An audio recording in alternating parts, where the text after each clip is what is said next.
قد أفلح المؤمنون الذين هم في صلاتهم خاشعون والذين هم عن اللغو معرضون آمنت بالله صدق الله مولانا العظيم وبلغنا رسوله النبي الكريم الرؤوف الرحيم اللهم نفر قلوبنا بالقرآن وزين أخلاقنا بالقرآن ونجنا من النار بالقرآن وأدخلنا الجنة بالقرآن. قال الله تبارك وتعالى في شأن حبيبه مخبرا وآمرا إن الله وملائكته يصلون على النبي يا أيها الذين آمنوا صلوا عليه وسلموا تسليما. سبھی حضرات کے پاک پڑھیے الصلاۃ والسلام علیک یا سیدی یا رسول اللہ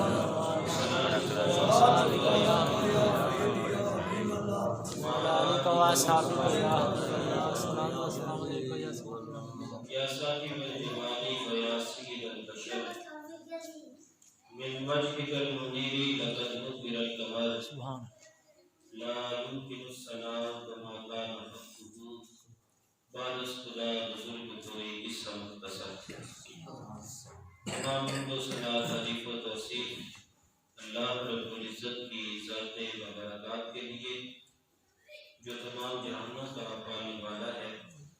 اللہ رب العزت کی حمد و ثنا کے بعد حضور نبی اکرم رسول محتشم نبی مکرم اللہ کے پیارے امت کے سہارے رب کے محبوب دانائے غیوب جناب حضرت محمد صلی اللہ علیہ وسلم کے حضور ناز میں اپنی حقیقتوں ارادتوں اور نیازمندیوں کا خراج پیش کرنے کے بعد معزز محترم محتشم سامعین السلام علیکم ورحمۃ اللہ وبرکاتہ. معزز سامعین آپ کے سامنے 18واں پارہ کی ابتدائی 3 آیات مبارکہ تلاوت کرنے کا شرف حاصل کیا ہے. اللہ رب العزت سے دعا ہے کہ مالک مجھے 3 آیات مبارکہ کے ضمن میں حق بیان کرنے کی توفیق عطا فرمائے اور قابل عمل باتوں پہ عمل کر کے ہم سب کو زندگی کی راہیں درست کرنے کی توفیق عطا فرمائے. میرے سے قبل علامہ حافظ محمد رمضان صاحب بڑی ہی خوبصورت آقا کریم صلی اللہ علیہ وسلم کی شان میں اپنا جو ہے وہ ٹکڑا پیش کر رہے تھے کہ چھوڑ کے آپ کا دامن رحمت آقا ہم سے بھول گئی. آقا کریم صلی اللہ علیہ وسلم کے در سے جب ہم دور بھاگے تو ہم رسوا کر دیے پیش کر رہے تھے. میرا بھی دل کیا کہ میں اپنے گفتگو کے شروع سے وہ الفاظ جو ہے وہ آپ کے گوشت بیان کروں کہ چھوڑ کے آپ کا دامن رحمت آقا ہم سے بھول ہوئی کھو دی اپنی قدر و قیمت آقا ہم سے بھول ہوئی اور بن گئے سیموں زر کے بندے بن گئے سیموں زر کے بندے تن کے اجلے من کے بندے چھن گئی ہم سے فقر کی دولت آقا ہم سے بھول ہوئی اور دیکھ ہماری آنکھ مچولی دیکھ ہماری آنکھ مچولی اپنے سینے اپنی گولی بھول گئے ہم در سے اخوت آقا ہم سے بھول ہوئی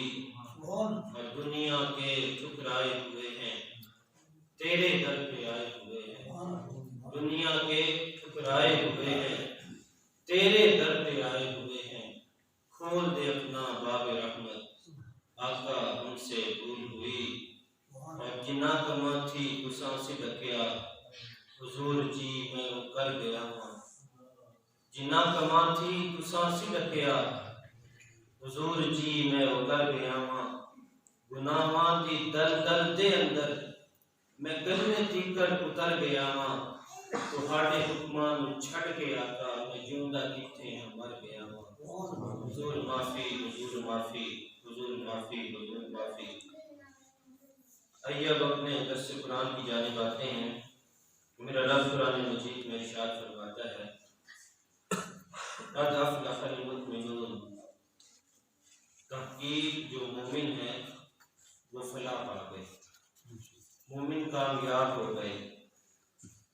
اب مومن ہیں کون، ان کی آگے صفات بیان کی گئی۔ پہلے نمبر پہ ارشاد فرمایا کہ الذین هم فی صلاتهم خاشعون۔ پہلی نشانی کیا بتائی کہ جو مومن ہے وہ اپنی نمازوں کے اندر خشوع اختیار کرتے ہیں۔ آگے ارشاد فرمایا الذین هم عن اللغو معرضون۔ دوسری نشانی ارشاد فرمائی کہ جو مومن ہیں وہ جو لغو باتیں ہیں، بری باتیں ہیں، گالم گلوچ ہے، ان سے کنارہ کشی اختیار کرتے ہیں، ان میں اپنا جی نہیں لگاتے۔ انہی آیت مبارکہ کے ضمن میں کچھ باتیں آپ کے گوش گزار کروں گا۔ پہلی آیت مبارکہ میں جو میرے رب نے ارشاد فرمایا کہ قد افلح المؤمنون، تحقیق جو مومن ہے وہ کامیاب ہو گئے۔ اب اگر ہم چاہتے ہیں کہ کامیابی ہمارے قدم چومے تو کیا ہم جو ہے وہ پڑھ لکھ جائیں تو پھر ہم مومن بن جائیں، جو ہم کامیاب ہو جائیں گے؟ تو میرے رب نے قرآن مجید میں ارشاد فرمایا ہے کہ اگر آپ نے کامیاب ہونا ہے تو اس کی جو پہلی سیڑھی ہے وہ کیا ہے؟ وہ یہ ہے کہ آپ نے مومن بننا ہے۔ جب کوئی بندہ مومن بن جاتا ہے، جب کوئی بندہ اس کا بن جاتا ہے تو پھر ساری خدائی اللہ اس کے نام پہ لگا دیتا ہے۔ حضور داتا گنج بخش علی حجویری رحمۃ اللہ علیہ نے کشف المحجوب کے اندر ایک واقعہ نقل فرمایا ہے۔ آپ فرماتے ہیں کہ ایک بزرگ کا انہوں نے واقعہ لکھا کہ ان کا نام تھا حبیب اسلمی رحمۃ اللہ علیہ۔ ان کا واقعہ آپ نے لکھا، آپ کہتے ہیں کہ آپ بکریاں چرایا کرتے تھے اور بکریاں وہاں پہ جو ہے وہ چرا رہے تھے، بکریوں کے چرواہے تھے۔ ادھر سے ایک آدمی کا گزر ہوا، اس نے ایک عجیب معاملہ دیکھا، ایک عجیب ماجرا دیکھا۔ وہ ماجرا کیا تھا؟ اس نے یہ دیکھا کہ جو حضرت صاحب تھے وہ نماز ادا کر رہے تھے اور ان کی بھیڑوں اور بکریوں کی جو رکھوالی تھا وہ بھیڑیا کر رہا تھا۔ حضرت صاحب نماز ادا کر رہے تھے اور ان کی جو بھیڑوں اور بکریوں کی جو رکھوالی تھا وہ بھیڑیا کر رہا تھا۔ یہ جو نوجوان قریب سے گزر رہا تھا یہ بڑا حیران ہوا، کہا کہ بھیڑوں اور بکریوں کی بھیڑیوں کے ساتھ جو ہے وہ صلح کب سے ہو گئی؟ اور یہ عجیب ماجرا ہے، مجھے جو ہے وہ سمجھ نہیں آتی کہ یہ کیا ماجرا ہے۔ وہ چند لمحوں کے لیے وہاں پہ رک گیا۔ اس نے کہا کہ جب نماز سے حضرت صاحب فارغ ہوں گے میں ان سے پوچھوں گا کہ یہ سارا کچھ ملا کہاں سے ہے، یہ سارا کچھ تمہیں جو ہے وہ ملا کہاں سے ہے، یہ ان کی صلح کب سے ہو گئی ہے؟ وہ کہتے ہیں کہ حضرت صاحب نماز سے فارغ ہوئے، نماز سے جب فارغ ہوئے تو میں نے ان سے پوچھا، میں نے کہا کہ حضرت صاحب میں نے بڑا عجیب ماجرا دیکھا ہے، آپ نماز ادا کر رہے تھے اور آپ کی بھیڑوں اور بکریوں کی جو رکھوالی ہے وہ بھیڑیا کر رہا تھا۔ وہ جو اللہ والوں کے پاس آتے ہیں وہ سمجھتے ہیں کہ مہمان کی جو سیوا ہے وہ کیسے کی جاتی ہے۔ آپ نے کہا کہ یہ بات میں بعد میں بتاتا ہوں، پہلے ایسا کر کہ تو میرے پاس آ کے بیٹھ، تو میرا مہمان ہے، میں تیری کچھ تواضع کرتا ہوں، کچھ میں تجھے کھانے پینے کے لیے دیتا ہوں، کیونکہ تو میرے پاس آیا تو ایسے واپس نہ پلٹ جائے۔ تو ان کے پاس جو ہے وہ برتن بھی ہوتا ہے، آپ جانتے ہیں جو جانور چراتے ہیں ان کے پاس برتن ہوتا ہے دودھ وغیرہ دھونے کے لیے، ان کے پاس بھی برتن تھا۔ انہوں نے بجائے کسی جو ہے وہ بکری یا بھیڑ کے جو ہے نا ان کا دودھ نکالنے کے ایک پتھر وہاں پہ پڑا ہوا تھا، انہوں نے پتھر اٹھایا اور پتہ نہیں کیا اس میں پڑا، اس پتھر سے جو ہے وہ دودھ نکلنا شروع ہو گیا۔ یہ بات میں اپنی طرف سے نہیں کر رہا، داتا گنج بخش علی حجویری رحمۃ اللہ علیہ انہوں نے اپنی کتاب کشف المحجوب کے اندر لکھا ہے۔ آپ کہتے ہیں کہ اس پتھر کے اندر سے جو ہے وہ دودھ نکلنا شروع ہو گیا۔ آپ نے دودھ جو ہے وہ برتن بھرا اور وہ جو آنے والا نوجوان تھا اسے دیا۔ اس سے تو پہلی بات ہضم نہیں ہو رہی تھی، پہلا بڑا ماجرا تھا وہ عجیب تھا، اب یہ دوسرا ماجرا جو ہے وہ بڑا عجیب ہوا۔ کہا حضرت اس نے پی لیا، کہا حضرت آپ مجھے یہ بتائیں کہ یہ سارا کچھ کیسے ملا، یہ سارا کچھ جو ہے وہ آپ کو کہاں سے ملا؟ یہ جو بھیڑ اور بکریوں کی جو رکھوالی ہے یہ بھیڑیا کر رہا ہے، یہ کیسے ہو گیا؟ تو سنیے حضرت حبیب اسلمی رحمۃ اللہ علیہ نے کیا فرمایا۔ آپ نے فرمایا کہ یہ تب سے ہو گیا جب سے بندوں کی رب سے صلح ہو گئی، جب سے میری صلح رب سے ہو گئی ہے، تب سے بھیڑیوں کی صلح جو ہے وہ بھیڑ بکریوں سے ہو گئی۔ تو جو عزیز بھائیو، جو بندہ مومن بن جاتا ہے، میں نے بات یہاں سے شروع کی تھی، جب بندہ مومن بن جاتا ہے تو پھر رب جو ہے وہ ساری خدائی اس کے حکم کے مطابق لگا دیتا ہے۔ ارشاد فرمایا قد افلح المؤمنون، تحقیق جو مومن ہیں وہ فلاح پا گئے، مومن جو ہے وہ کامیاب ہو گئے۔ حضرت ابراہیم بن ادم نے اپنی چھت پہ بہلول کو ٹہلتے دیکھا، بہلول بہت ایک دانا آدمی گزرا ہے، اپنی چھت پہ بہلول کو ٹہلتے دیکھا اور کہا کہ بہلول چھت پہ کیا کر رہے ہو؟ بہلول نے کہا کہ اونٹ تلاش کر رہا۔ بادشاہ کیسے نکلی؟ وقت کا بادشاہ تھا ابراہیم بن ادم۔ اس نے کہا کہ پگلے کبھی چھتوں سے اونٹ بھی ملے ہیں؟ تو جب اس نے یہ بات کہی نا تو بہلول نے اس کو جھنجھوڑنا چاہا، بہلول نے اسے جو ہے وہ اس کے دل کو جو ہے وہ قابو کرنا چاہا۔ کہا اگر چھتوں سے اونٹ نہیں نہ ملتے تو پھر نرم اور گداز بستروں پہ رب بھی نہیں ملتا۔ جب بہلول نے یہ بات کہی نا تو بادشاہ کے دل کا آئینہ ٹوٹ گیا اور سلطنت کو لات ماری، سلطنت کو چھوڑا اور جو ہے وہ جنگل کا رخ کیا، اور وہاں پہ کبھی صدقات، کبھی نماز، اور جب لوگ لمبی تان کے سو رہے ہوتے ابراہیم بن ادم نے مصلی بچھایا ہوتا اور اپنی پیشانی اپنے رب کے حضور جھکائی ہوتی اور باقی سارے سو رہے ہوتے، ابراہیم بن ادم سبحان ربی الاعلیٰ سبحان ربی الاعلیٰ کے نغمے علام رہا ہوتا۔ ایک دن ایسا ہوا کہ رعایا کا ایک بندہ بادشاہ کے پاس سے گزرا، اس نے بادشاہ کو پہچان لیا، اس نے کہا کہ لگتا تو ہمارا بادشاہ ہے۔ اس نے کہا کہ واہ حضور والا، وہ بادشاہی اچھی تھی یا یہ فقیری اچھی ہے؟ عجیب سا جو ہے وہ ڈھب اور طریقہ تھا۔ پہلے تو بادشاہ تھے، ہزاروں کی تعداد میں خدام تھے، فوج کے کمانڈر صاحب تھے، لیکن آج عجیب حالت تھی کہ اپنے ہاتھ سے اپنی جو ہے وہ گدڑی کو سی رہے تھے۔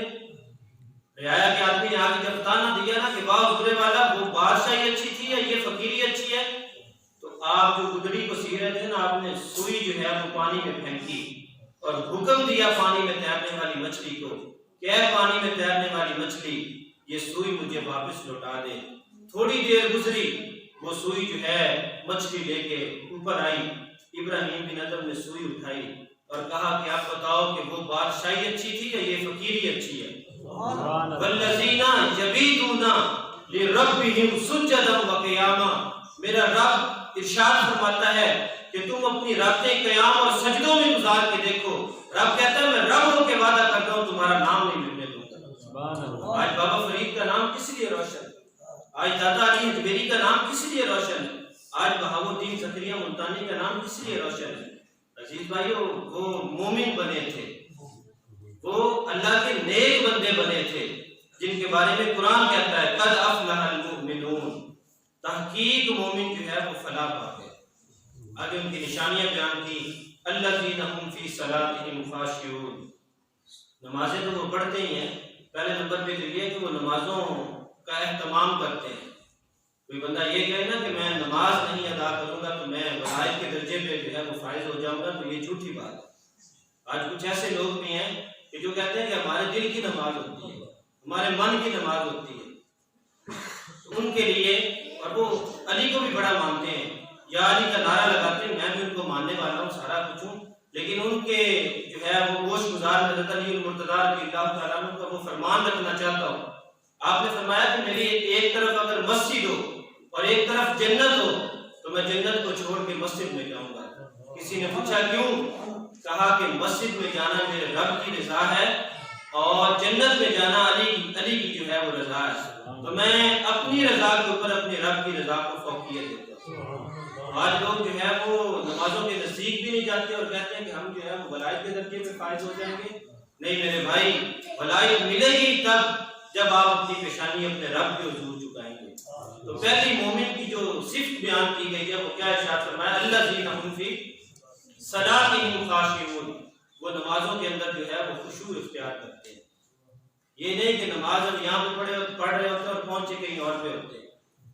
ایک چودھری صاحب تھے، وہ امام صاحب کے پیچھے کھڑے ہوئے، تو انہوں نے جب امام صاحب نے 4 رکعتیں پڑھانے کے بعد جب سلام پھیرا نا، تو چودھری صاحب کہنے لگے کہ آپ نے 3 رکعتیں پڑھائی ہیں۔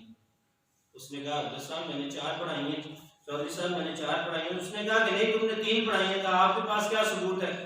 کہا میرے پاس ثبوت یہ ہے کہ میری 4 دکانیں ہیں، ہر رکعت میں 1 دکان کا حساب کرتا ہوں۔ آج میری 3 دکانوں کا حساب ہوا ہے، میری 4تھی دکان رہ گئی ہے۔ یار جب ہمارا نماز میں یہ حال ہوگا تو پھر ہمیں جو ہے وہ خشیت کہاں سے ملے گی؟ پھر ہمیں رب کا قرب جو ہے وہ کہاں سے ملے گا؟ پھر ہم کہیں گے کہ جو ہے وہ ہمیں رب اپنا دیدار کروا دے تو وہ کہاں سے ملے گا؟ ہمیں معراج ہو جائے وہ کہاں سے ملے گی؟ نہیں میرے بھائی، اللہ رب العزت کیا ارشاد فرماتا ہے، الذین هم فی صلاتہم خاشعون۔ مومن وہ بندہ ہے کہ جو اپنی نمازوں کے اندر خشوع اختیار کرتا ہے۔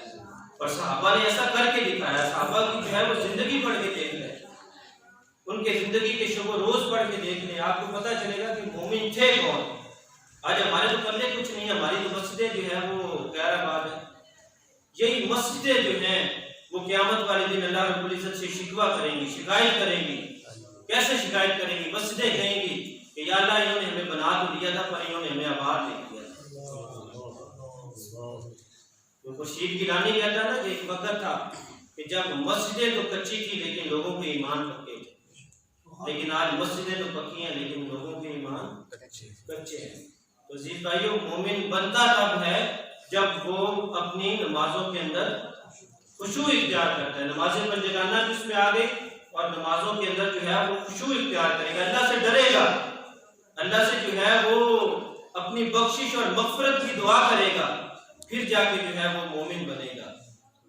شیخ سعدی شیرازی رحمۃ اللہ علیہ نے ایک نوجوان کا قصہ لکھا ہے۔ آپ فرماتے ہیں کہ کعبۃ اللہ کے مطاف کے کنکروں کے اوپر، سنگریزوں کے اوپر ایک نوجوان نے اپنی پیشانی رکھی ہوئی تھی۔ اب آپ نے یہ دیکھنا کہ خشیت کہتے کسے ہیں، ڈر کہتے کسے ہیں۔ آپ نے یہ دیکھنا، آپ کہتے ہیں کہ ایک نوجوان تھا، اس نے مطاف کے سنگریزوں کے اوپر اپنی پیشانی رکھی ہوئی تھی اور یہ دعا کر رہا تھا کہ یا اللہ مجھے معاف کر دینا، یا اللہ مجھے معاف کر دینا، اور اگر معاف نہ کرنا تو پھر قیامت کے دن اندھا اٹھانا، تیرا کیا تیرے ان بندوں کا سامنا نہیں کر سکتا۔ یہ نوجوان وہ یہ دعا کر رہا تھا اور رو رو کے اس کی داڑھی مبارک جو تھی وہ آنسوں سے تر ہو چکی تھی۔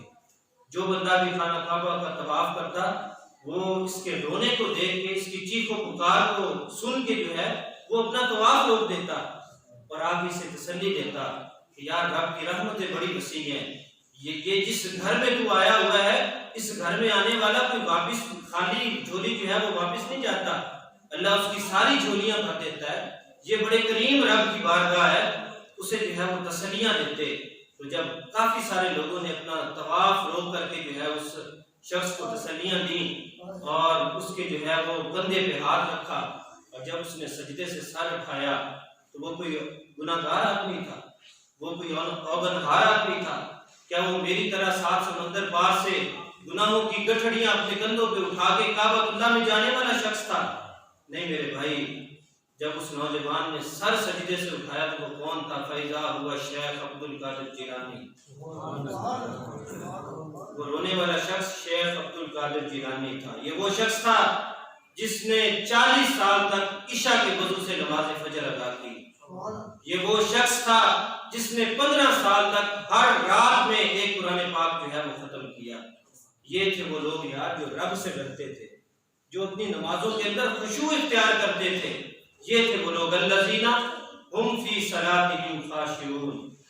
مومن کی پہلی نشانی یہ بیان کی گئی ہے کہ وہ نمازوں کے اندر خشوع اختیار کرتے ہیں، نمازوں کے اندر ڈرتے ہیں، اپنے جو ہے وہ پیشانی جب اپنے رب کے حضور جھکاتے ہیں تو وہ ڈر جاتے ہیں، وہ مالک سے بخشش اور مغفرت کی جو ہے وہ دعا کرتے ہیں۔ نبی رحمت صلی اللہ علیہ وسلم نے ارشاد فرمایا کہ جب کوئی مومن سجدہ کرتا ہے تو میری آنکھوں کو ٹھنڈک نصیب ہوتی ہے۔ یا کبھی کوئی ایسا سجدہ تو کریں، دل میں ذہن میں یہ خیال لے کے آئیں کہ میں سجدہ کروں گا تو میرے حضور خوش ہوں گے۔ کبھی ایسا سجدہ آپ کر کے دیکھیں، خدا کی قسم سجدے سے سر اٹھانے کو دل نہیں کرے گا، ایسی نماز آپ جو ہے وہ ادا کریں گے۔ تو یہ ہے خشیت والی نماز۔ الذین هم فی صلاتهم خاشعون، جو مومن ہیں وہ اپنی نمازوں کے اندر خشوع اختیار کرتے ہیں، اللہ رب العزت سے ڈرتے ہیں، خشیت الہی ان کے اوپر جو ہے وہ حاوی رہتا ہے، وہ صرف نماز کی صورت میں نہیں بلکہ نماز کے بعد بھی وہ اللہ رب العزت سے ڈرتے ہیں۔ 8 ہجری کا واقعہ ہے، نبی رحمت صلی اللہ علیہ وسلم نے حضرت علی المرتضیٰ رضی اللہ تعالیٰ عنہ کو ایک لشکر کی جو ہے وہ قیادت سونپ دی۔ لشکر گیا کہاں پہ؟ حاتم طائی کا بیٹا تھا عدی بن حاتم، بعد میں یہ اسلام لے آیا اور ان کا نام حضرت علی بن حاتم رضی اللہ تعالیٰ عنہ پڑا۔ آپ نے حضرت علی المرتضیٰ رضی اللہ تعالیٰ عنہ کی قیادت میں جو ہے وہ لشکر بھیجا، اور جس لشکر کی قیادت علی جیسا بندہ کرے تو وہ ناکام ہو کے واپس لوٹ سکتا ہے۔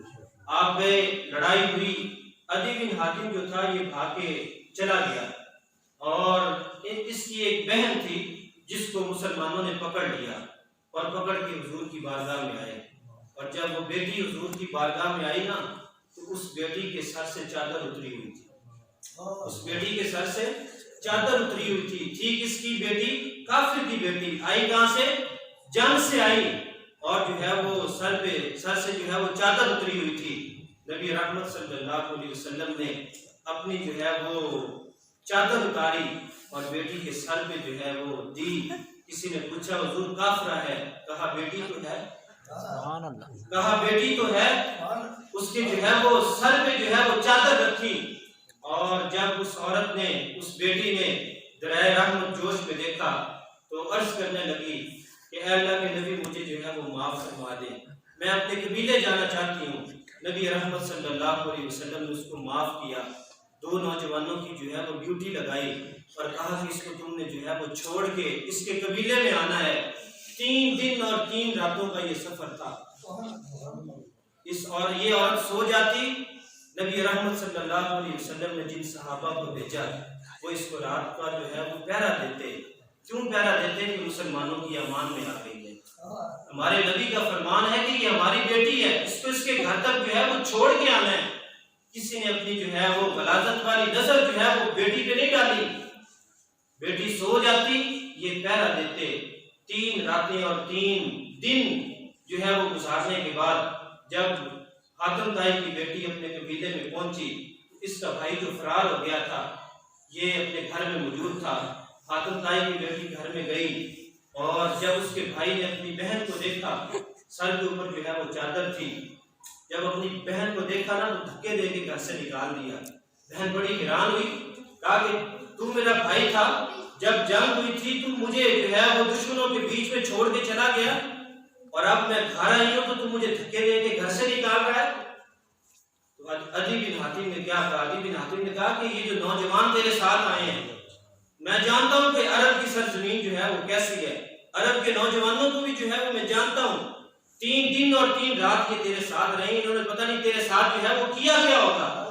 جب انہوں نے یہ بات کہی نا تو وہ جو حاتم طائی کی بیٹی تھی اس نے اپنے بھائی کی جو ہے وہ ہونٹوں پہ ہاتھ رکھا، انگلی رکھی، اور کہا کہ بس بھائی اس کے آگے جو ہے وہ ایک لفظ بھی نہ کہنا، میں ان نوجوانوں کے ساتھ آئی ہوں جن کی تربیت ان کے نبی نے ایسے کی ہے کہ میں قسم اٹھا کے کہتی ہوں کہ 3 دن اور 3 راتوں میں نہ انہوں نے میرا چہرہ دیکھا ہے اور نہ میں نے ان کا چہرہ دیکھا ہے۔ سبحان اللہ۔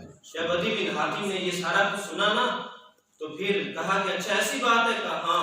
کہا مجھے بھی اس محبوب کی بارگاہ میں لے جاؤ۔ عدی بن حاتم جو بھاگ گیا تھا، جو جنگ میں جو ہے وہ ہاتھ نہیں آیا تھا، واپس آتا ہے، حضور کے ہاتھ میں جو ہے وہ کلمہ پڑھ کے مسلمان ہو جاتا ہے۔ حضور نے پوچھا کہ عدی پہلے تو بھاگ گیا تھا، اب کیسے آیا ہے؟ تو سنیے عدی بن حاتم نے کیا کہا۔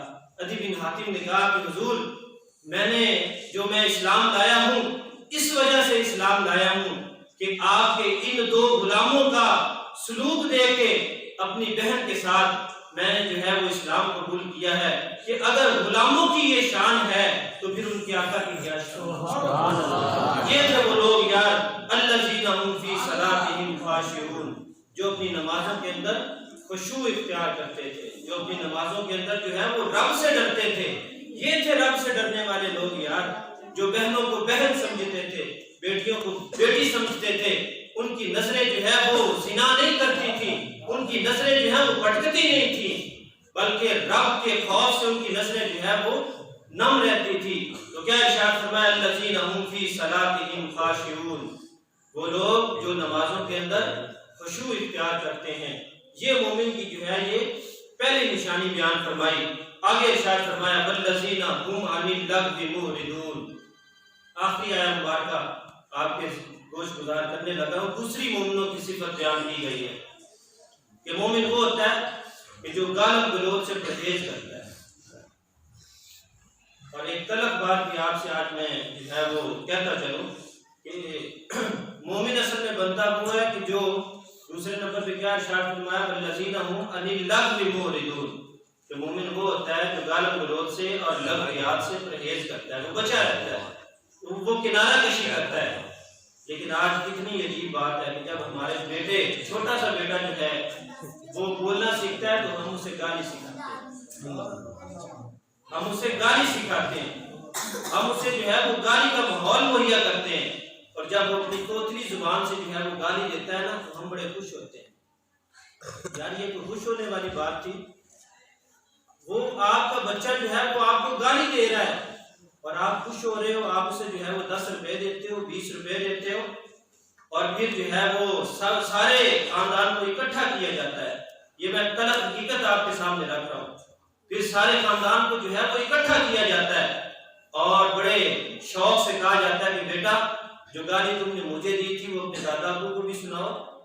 یار یہ کوئی سنانے والی چیز تھی؟ یہ تو آپ کو جو ہے آپ نے اپنے گریبان میں دیکھنا تھا کہ میری تربیت میں فرق کہاں پہ رہ گیا ہے. یہ کوئی گالی سنانے والی چیز تھی؟ جب وہی بچہ بڑا ہو کے گالی دیتا ہے تو ہم کہتے ہیں کہ ہماری بہو نے اسے تعویذ ڈال دی.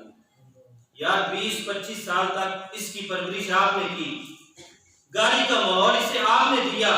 اب بڑا ہو کے جو ہے جب یہ گالی دیتا ہے، باپ کا گریبان پکڑتا ہے، ماں کو گالیاں دیتا ہے، تو پھر ہم کہتے ہیں کہ یہ بہو نے سکھائی ہیں. نہیں میرے بھائی، یہ گالی کا ماحول تو ہم نے خود مہیا کیا. اب آپ کو ایک ایسے بچے کی کہانی سناتا ہوں. جب 5-6 سال کی عمر ہوئی نا تو اس کی والدہ اس کو جو ہے وہ قاری صاحب کے پاس لے کے گئی اور قاری صاحب نے کہا کہ بیٹا پڑھو الحمدللہ رب العالمین، سارا سپارہ سنا دیا. کتنی عمر؟ 5 یا 6 سال. جب بچے جو ہے وہ پڑھنا سیکھتے ہیں، دوسرا پارہ وہ بھی سنا دیا، تیسرا، چوتھا، 5واں، 6ٹھا، 15 پارے سنا دیے. قاری صاحب بڑے حیران ہوئے. کہا بیٹے جن سے جو ہے وہ 15 سیکھے تھے ان سے اگلے 15 جو ہے وہ بھی سیکھ لینے تھے. یہ خوب منظر آپ کی بڑی اچھی. تو سنیے حضرت قطب الدین بختیار کاکی رحمۃ اللہ علیہ نے کیا فرمایا. آپ نے فرمایا کہ استاد جی میں نے یہ سپارے جو ہیں وہ کسی سے سیکھے نہیں ہیں، میں نے کسی سے راز تلمذ جو ہے وہ طے نہیں کیا. میری والدہ 15 پاروں کی حافظہ تھی اور جب وہ آٹا گوندتی تھی، جب وہ مجھے دودھ پلاتی تھی، جب وہ کام کرتی تھی، میں ماں کے پیٹ میں تھا، وہ قرآن مجید کی تلاوت کرتی رہتی تھی اور میں نے یہ 15 پارے ماں کے پیٹ میں یاد کر لیے تھے. مجھے کسی سے سیکھنے کی ضرورت نہیں پڑی. عزیز بھائیو، جب بیٹا جو ہے، ماں جو ہے وہ دودھ پلاتے ہوئے بیٹے کو قرآن کی لوریاں دے تو پھر بیٹا جو ہے وہ خواجہ قطب الدین بختیار کاکی رحمۃ اللہ علیہ بنتا ہے. وہ اقبال نے کہا تھا نا کہ اگر تو قرآن کی لوریاں دے کے جو ہے وہ بیٹے کو دودھ پلائے تو بیٹا جو ہے وہ دشت نینوا کو میدان کربلا بنا دیتا ہے. اور تو اگر اپنے بیٹے کو دودھ پلائے سونے محمد پہ درود پڑھ کے تو سر سجدے پہ بھی ہوگا، سر نیزے پہ بھی ہوگا، تو اس کے لبوں سے جو ہے وہ قرآن کی بولیاں نہیں لٹیں گی. تو کیا ارشاد فرمایا والذین هم عن اللغو معرضون. دوسری نشانی مومنوں کی بیان فرمائی کہ جو مومن ہوتا ہے وہ گالی نہیں دیتا. نبی رحمت صلی اللہ علیہ وسلم نے ارشاد فرمایا لا تسبن احد، کہ کسی کو گالی نہ دو. بلکہ ایک اور جگہ پہ نبی رحمت صلی اللہ علیہ وسلم نے ارشاد فرمایا کہ پسو کو بھی گالی نہ دو. ایک اور جگہ پہ ارشاد فرمایا کہ مرغے کو بھی گالی نہ دو. کیوں گالی نہ دو؟ کہ یہ تمہیں نماز کے لیے اٹھاتا ہے. آج ہم علماء کو گالیاں دیتے ہیں. بڑی طرف بات کرنے لگا ہوں، اپنے بھی خفا مجھ سے، بیگانے بھی نہ خوش، کہ میں زہر ہلاؤ کو کبھی کہہ نہ سکا کن. بات وہی کہتا ہوں جسے سمجھتا ہوں حق، نئے ابنائے مسجد ہوں، نئے تہذیب کا فرزند. آج ہم کیا کرتے ہیں؟ ہم علماء کو گالیاں دیتے ہیں، انہی کے پیچھے ہم نماز پڑھتے ہیں اور پھر انہی کو ہم گالیاں دیتے ہیں. فقہ کا مسئلہ ہے، اس کو جو ہے وہ ذہن نشین کر لیں کہ اگر کسی مقتدی کے ذہن میں یہ خیال آ جائے کہ میرے کپڑے امام کے کپڑوں سے بہتر ہیں، اس کی نماز نہیں ہوتی۔ آج ہم دیکھیں کہ ہم کہاں پہ کھڑے ہوئے، تو کیا ارشاد فرمایا قد افلح المؤمنون، پہلے تو مومن بننا ہے۔ مومن کیسے بننا ہے؟ پھر آگے اس کی نشانیاں بیان فرمائی۔ الذین هم فی صلاتهم خاشعون، پہلے نمبر پہ ارشاد فرمایا کہ نمازوں کے اندر خشوع اختیار کرنا ہے، نماز پڑھتے ہوئے رب سے ڈرنا ہے۔ جب یہ کیفیت بن جائے گی، جب آپ پیشانی اپنے رب کے حضور جھکائیں گے اور رب کا خوف آپ کے اوپر حاوی ہوگا اور آپ کی آنکھوں سے آنسو نکل آئیں گے، تو اللہ رب العزت کو وہ آنسو اتنے پیارے ہوں گے۔ نبی رحمت صلی اللہ علیہ وسلم نے ارشاد فرمایا کہ جب کوئی بندہ مومن رب کے خوف کی وجہ سے روتا ہے اور اس کی آنکھ سے اتنا سا آنسو نکلتا ہے جتنے مکھی کا سر ہوتا ہے، جتنا مکھی کا سر ہوتا ہے، اگر اتنا سا آنسو کسی بندہ مومن کے آنکھ سے نکل آیا رب کے خوف کی وجہ سے، تو وہ آنسو جو ہے وہ رب کی جو جہنم کی آگ ہے اس کو سرد کرنے کے لیے وہ آنسو ہی کافی ہوتا ہے۔ ایک اور جگہ میں نبی رحمت صلی اللہ علیہ وسلم نے ارشاد فرمایا کہ اگر کسی بندے کی آنکھ سے آنسو نکلا اور اس کا پانی اتنا سا تھا کہ یہ جو پلک ہوتی ہے نا، پلک، اس کا ایک بال بھیگ گیا، اس کی وجہ سے اپنے گناہ یاد آئے، رب کی بارگاہ میں حاضر ہوا، اپنی جو ہے وہ ماضی کے گناہ جو ہے وہ یاد آئے اور رب سے جو ہے وہ بخشش اور مغفرت طلب کی، رب سے جو ہے وہ معافی طلب کی، اور معافی مانگتے ہوئے جو ہے وہ آنکھوں سے آنسو نکلے، اور آنسو نہیں نکلے، اتنی سی نمی آئی کہ ایک بار جو ہے وہ تر ہو گیا۔ جب روز قیامت اس بندے کو رب تعالیٰ حکم دے گا فرشتوں کو کہ اس کو لے جاؤ اور جہنم میں جا کے ڈال دو، جب فرشتے لے کے جانے لگیں گے یہ بال رب کی بارگاہ میں کھڑا ہو جائے گا اور کہے گا کہ یا اللہ، یا اس کی آنکھ سے مجھے نکال لے یا پھر اسے جہنم کی آگ سے بچا لے۔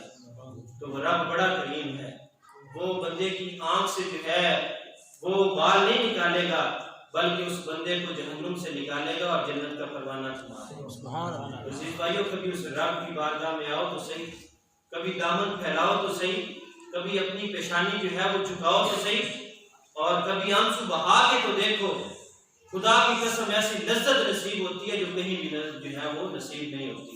اللہ رب العزت سے دعا ہے جو بھی کہا گیا اس کو اپنی بارگاہ میں قبول فرمائے اور ہم سب کو عمل کا جذبہ عطا فرمائے۔